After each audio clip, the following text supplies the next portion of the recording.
Born in hiding from the Nazis in a Polish farm in 1942, Shalva Klement and her parents lived through some of the most terrifying, traumatic, yet hopeful junctures in modern history. Her family's treacherous odyssey gives us a rare glimpse into what it was like for hundreds of thousands of Jews who endured years of unimaginable fear, uncertainty, and near starvation as they eluded the Nazis during World War II. In today's episode, Shalva will give us a glimpse into her family's treacherous journey, which included displaced persons camps in Germany and an escape to British Mandate Palestine in 1947, the year before the birth of the State of Israel. Her story is a testament to the strength, persistence, and resilience of the human spirit in the face of unimaginable uncertainty and continual trauma. Welcome to this very special edition of Spiritually Speaking.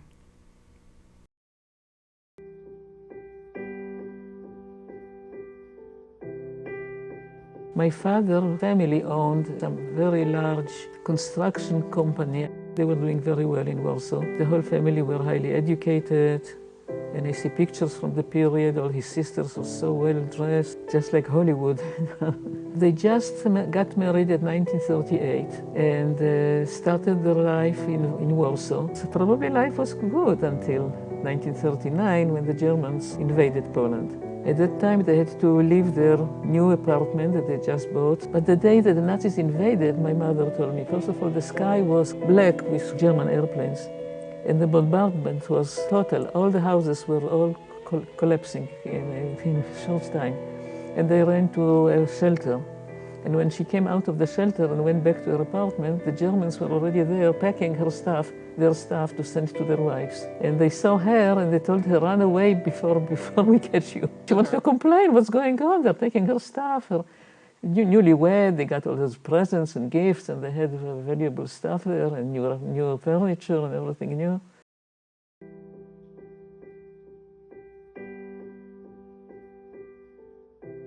They joined some kind of organized escape. Probably all they had were the clothes on their back. Right. They had nothing. Nothing, absolutely left everything.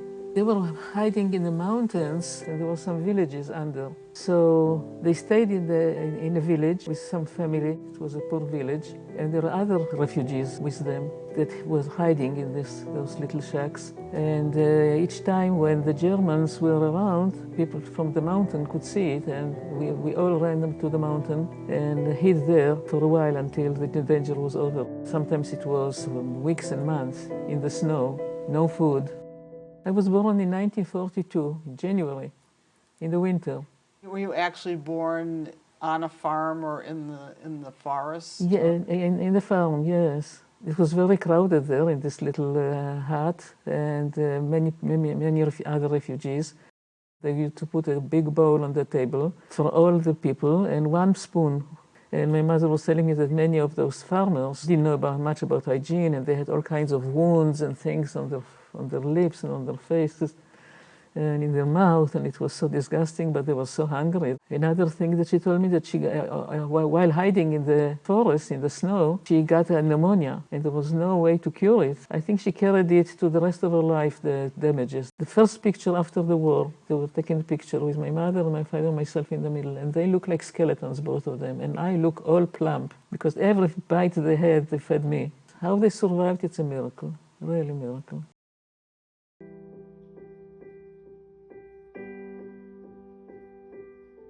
We were moving from town to town, from city to city, each time living in a different house, different apartment. And only later I realized that it was all organized by the organization from Israel. It was Palestine at that time, called Brecha, which means escape. And after the war, they organized many Jews, survivors, and moved them. We moved from one place to another, and each time we had a place to live for a few days. They also used to cross the border from Poland to Czechoslovakia. It was illegal because Poland was already in Russian hands and Czechoslovakia not yet. So it was a dangerous crossing of the border, and they had to separate me from my parents because they were afraid the children would cry. Of course, I slept, I didn't know anything about it. Just in the morning, I woke up in a house, somebody else's house. And the nice woman dressed me up and braided my braids, and it was very nice. And she took me to see my parents. They were sitting in a jail with other refugees that were captured. They were lucky that they survived, because usually it was they were shooting and people died while crossing. So they got them out of jail and continued helping them move further until we got to Germany. Where did you end up? In Munich, in a refugee camp. And well, I remember we were in a tent, and one night my uncle, who was very active in the saving of the refugees, he and his friend came with a jeep. They always told the story like a heroic Superman, or they crossed the gates without waiting for the guard, picked us up from the tent and took us to Landsberg. It was a very, very well-organized camp. Many refugees got education and training, and social life was very well organized, and cultural activities, and there were schools for children. I went to a nursery school and learned these Hebrew songs. The whole camp was run by refugees. They are themselves survivors, probably. And they didn't know Hebrew themselves, so the songs that they taught us were totally mispronounced. Only later I understood what I was singing. Now, two of my aunts survived too. They were very good seamstresses, both of them. So they sewed for me beautiful dresses and even a coat, very warm coat. I have a picture with this thing that you put your hands in, you know, for the winter. Yes. I personally didn't suffer. No cold, no hunger. Where did your family live in Landsberg? So they got a room in an attic of a house of a German family. And they happened to be very nice to us. It was a very nice place, this town. And there was fields, and in spring there was full of flowers, I remember that. And we walked, one Saturday we walked, my father and myself, down the street of the town. Maybe it was inside the camp, I don't know even. Because from one of the houses, I heard men singing. It was Saturday morning. They were singing, Shomerei, Shomerei, Shomerei Shabbat, Shomerei, Shomerei Shabbat. I've never heard that before. And I asked my father, what was it? And he said, these were Jews singing. And I had no idea. First time I heard the word Jews.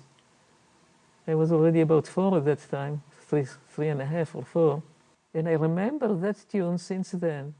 So you didn't know you were a Jew? No, I had no idea at that time. There was a strong Zionist movement in the camp too. Many lectures and all kinds of programs. The camp was mostly geared to move as many people as possible to Israel. But I think many of them did not. But they went to other places. My father especially had a lot of very bad experiences because of his Jewish look. So he was always harassed and really suffered. He wanted to go to Israel. He was afraid even to go to America. And there was a Zionist family.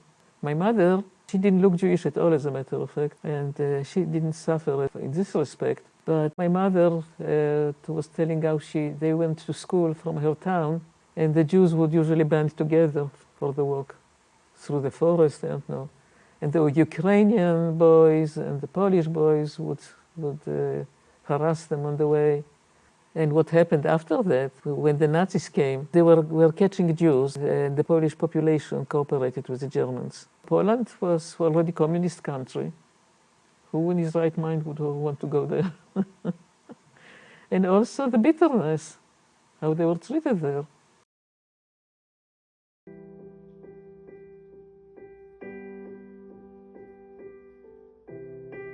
At 47, my mother and I left for Israel, and my father stayed in the camp because it was illegal to immigrate to Israel, even to visit. It was under the British Mandate. Since World War I, there was a blockade for Jewish immigration. All this time, many could have saved their lives from the Holocaust if they could immigrate to Israel at that time. There are stories about ships, illegal ships, that everybody knows. The whole ships either drowned or were chased back to Europe. So you could, but illegally only, to do that, if you had fake documents. And the Haganah or some organizations in Israel took care of that, to falsify documents, and this way bring people in before the state of Israel has been established. So they had only two forged papers like that, one for a girl and for a mother. So we got it. And there were different names, of course. They taught me what is my name from now on. I don't remember now. I think Esther or something. And my father stayed behind. From Germany, we took, I don't remember, trains or buses to France. Because I remember that we walked in the evening in such a nice town on the sea, beautiful streets and stores. I've never seen anything like that in my life till then. There were a whole group of people who had forged papers who went together from Landsberg to the port in France. And the boat was really also operated by the Haganah. A rickety boat. It was really, I don't know where the Haganah took that boat, in very poor condition, very, very crowded. At night we had water coming on our banks, a lot of water. My bed was flooded, so my mother put me in her bed, which was dry, and she slept on the top in this wet, if she slept at all. I know that people were throwing out constantly because it was so wobbly. And I think most of the time we were on the deck. That was the best place to be. I remember arriving to Israel. We've seen Haifa and the Mount Carmel from distance already. Everybody was so excited, and they were dancing and singing in Hebrew. When we arrived to Haifa, I remember the whole dock, the whole port was Arabs with kafiyas. Didn't mean anything to me, but I remember that because Haifa was Arab town at that time. And they were all living in the lower Haifa. And the new Jewish settlement started a little higher on the slope. It's called Hadara Carmel. There was the Jewish houses and stores and a town, really town, a nice town. And that's where we lived on the first year before my father arrived. What language were you speaking? With my mother, Polish. I don't remember even a time when I didn't understand Hebrew, even though so quickly it went. Unbelievable. The person who helped us to acquire these forged papers was my uncle, my father's brother, who lived in Haifa. He immigrated to Israel before the war. So by the time we arrived, he was already doing quite well, had a nice apartment and a workshop of his own. So first we stayed with them, but it was too crowded. There were only two bedrooms, two rooms. One bedroom was the living room and bedroom for the parents, and my cousins, my two cousins were there too on the other room. So my mother decided to rent a room in somebody else's apartment. And in order to do that, she had to work. So she at night worked in a soup kitchen, something like that, washing dishes. She was quite miserable at that time.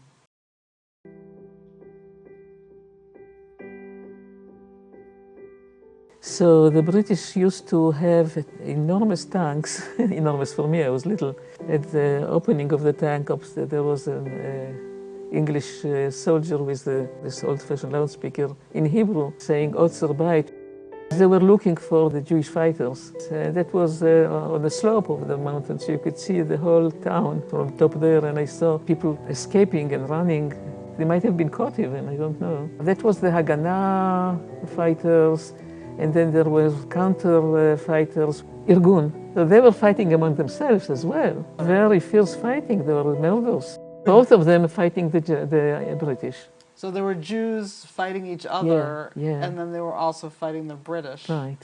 And you were caught in the middle. Yes. I didn't understand anything at that time. I just remember the tanks, and I remember the people fleeing. And as soon as the state was established, I remember that day when I was 5, all the dancing on the streets and the fireworks and everything, I understood that something important is going on. The streets of Haifa were full of dancers, horror dancers. The music came from probably loudspeakers. People were playing the accordion and people were dancing to the music, hanging chains of light and lots of commotion and happiness and cheer. Lots of cheer. My mother was holding fast to me not to lose me because it was so crowded, and I didn't mind because I was scared too. And we were just watching. Right after the British left, the independence war started.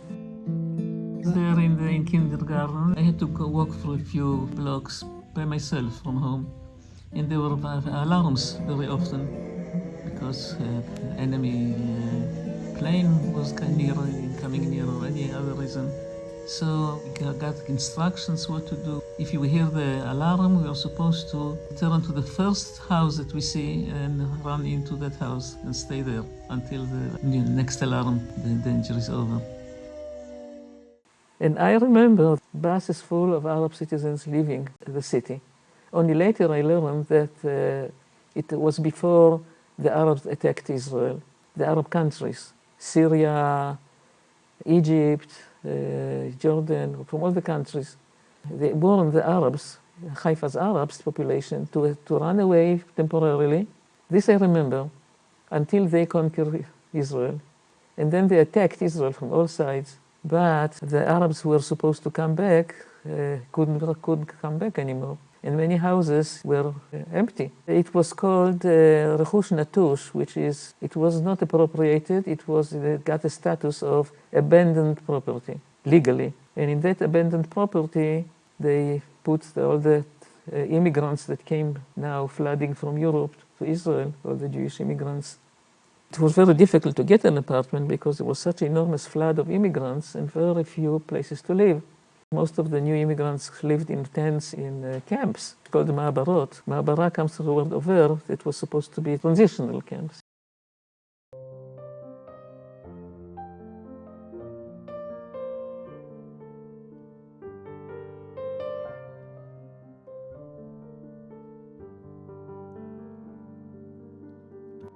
But then my father arrived and they looked for a place to live. And downtown Haifa used to be populated by Arab citizens. Many houses were evacuated.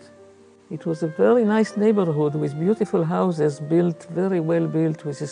It's called Jerusalem Stone. And the apartments inside were really very beautiful. But the house that we rented an apartment in it, the owner was still there. He didn't flee. He just rented us. The relations was very good. He used to come once a month with the whole entourage of his family.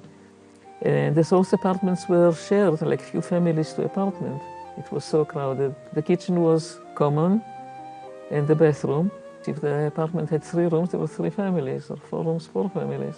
We had people in the same apartment, one family speaking Hungarian, one Romanian, one Polish, one Russian, and the whole house was like that.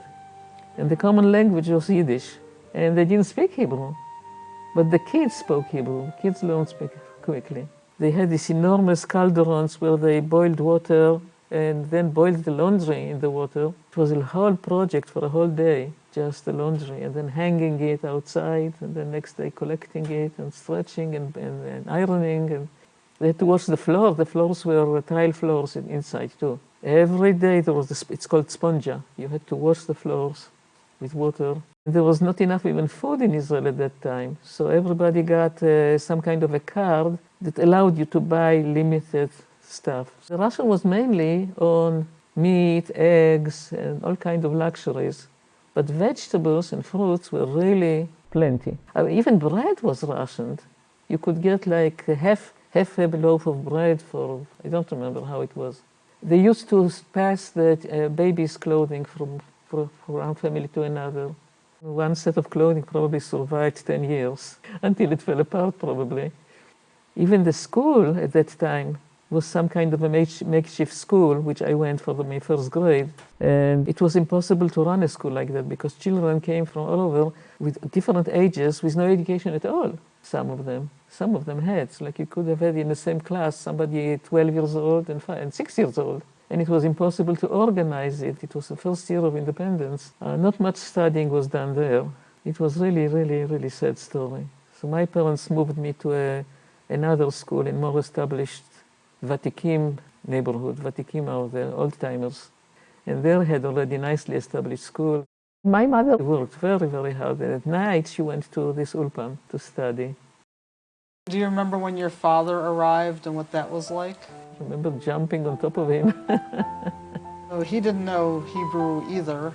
No, he didn't know, but in Warsaw, where he grew up, he learned Hebrew. He went to Hebrew schools. So he really wasn't fluent, but he could read Hebrew very well. And he very quickly caught up, very quickly. He read the newspaper. There was a special newspaper, it's called Ha'omer for immigrants, and it was with vowels. So he was very fluent very quickly.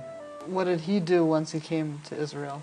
He got a job in the port, in the Haifa port. He was supposed to go along the whole dock on his bikes. He was a timekeeper. People had to sign in and sign out. He was lucky to get a job at all. It was very difficult at that time.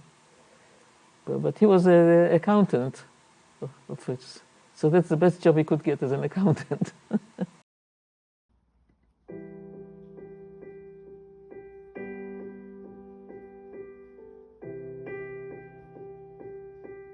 I haven't known even one old person in my childhood.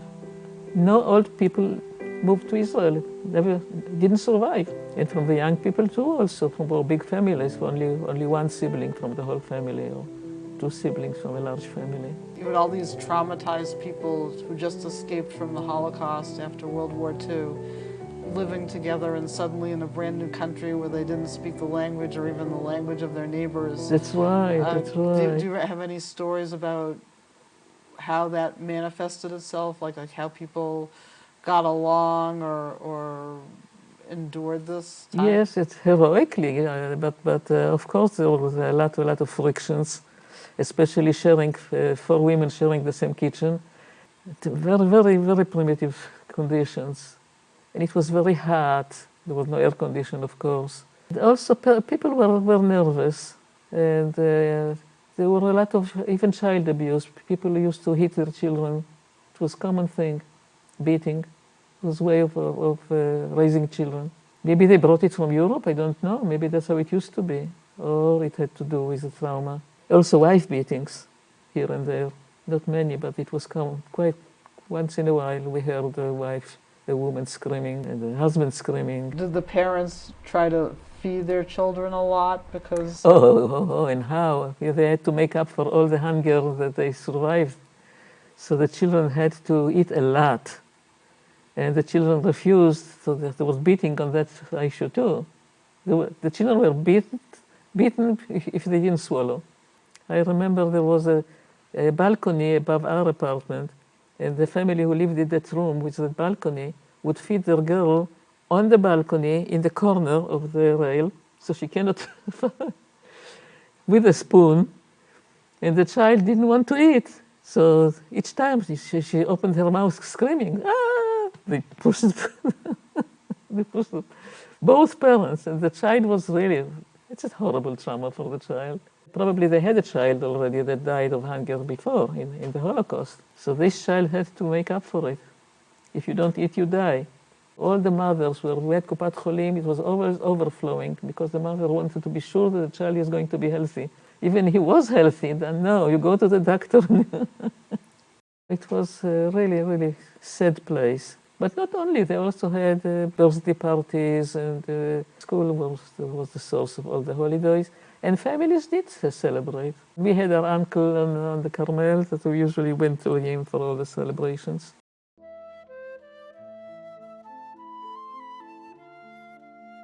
When I started 8th grade, we moved even higher than Hadara Carmel to Neve Sha'anan. At some point you joined the army, right? Yes. Yeah, how old were you when you joined? 18, after high school. I enjoyed it. It was, first of all, I also was a total traumatized mother, so she was really keeping us, myself and my sister, don't move, don't run, you will get sweat, you know. I can't imagine people who were traumatized from the Holocaust who had lost so many relatives watching their child have to join the army. Yes. And fight. So anyway, I was not in good shape. And my mother hoped, she always got me out of gym even in school. She got notes from a doctor that I cannot do that for some reason. I don't know what. She overprotected me all the time. So I don't get tired and I don't make too much effort and don't sweat, God forbid. So she was sure that I will be also exempt from the army. That's what she wanted. She was afraid. The army, they're not asking my mother. They had their own doctors checking their prospective soldiers, and I got the highest mark of health. So my mother could do nothing about that anymore. We had this pre-army training. In the summer, in this heat, we did lots and lots of running in this heat. And by the end of the training period, I was in such good shape. We were running at night sometimes, the whole night, carrying all the weapons. And I had no problem. I even helped the girl next to me who couldn't do it. She was too tired. I was carrying her weapon as well. That was 1960. And then I had to be moved to some job. I was just working in the office. That was not very glamorous, but it was in Haifa, which was good. That was the benefit of it. And at night I could go home, except the night that I was guarding. Today I cannot imagine it myself, sitting at the entrance to the camp with a Uzi or something. And I thought to myself, if something happens, who am I to... And so I will throw the gun down on this person's head. And we also went around and around patrolling. But being in Haifa, except the nights where I was supposed to guard, I joined a beautiful group of people who liked classical music. And that's where I met my husband. A technion student who joined this group of classical music lovers. So it's a happy end story. From surviving the terror of Nazism to finding redemption in displaced persons camps to the promise of the State of Israel, Shalva is a model of determination and optimism, of how to ride the waves of fear and uncertainty and find the joy and hope in every situation. She is an inspiration for all of us in how to face life's challenges. Shalom, salam, shanti, peace.